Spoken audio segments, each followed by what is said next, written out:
અમે લોકો અહીંયા આપણા સૌના ધારાસભ્ય ચૈતરભાઈ વસાવા સાથે આ ક્રિહાન ટેક કેમ કંપનીના જે યુવાનો સાથે અન્યાય થયો હતો એમની રજૂઆતોને સાંભળીને આજે આ કંપની પર અમે મેનેજમેન્ટને રજૂઆત કરવા માટે જ્યારે આવ્યા છે ત્યારે આ કંપની દ્વારા યુવાનો સાથે અન્યાય કરવામાં આવતો હતો।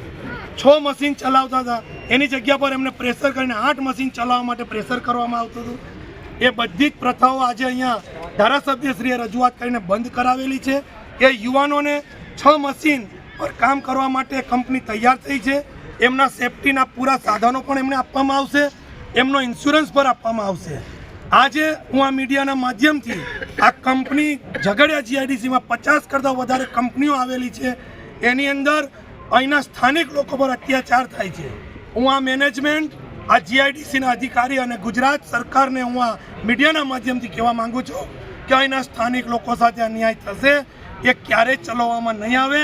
આજથી અહીંયાથી આ ક્રિહાન ટેક કંપની પરથી આજે શરૂઆત કરેલી છે, ત્યારે આ ઝઘડિયા જીઆઈડીસીના તમામ કામદાર યુવાનોને હું કહેવા માગું છું, જે લોકો અહીંયા પીડાતા હોય તે લોકો અમારો સંપર્ક કરે। ધારાસભ્યશ્રી સાથે અમે 24 કલાક તમને ન્યાય અપાવવા માટે આ જીઆઈડીસીમાં અમે ઉપલબ્ધ રહીશું।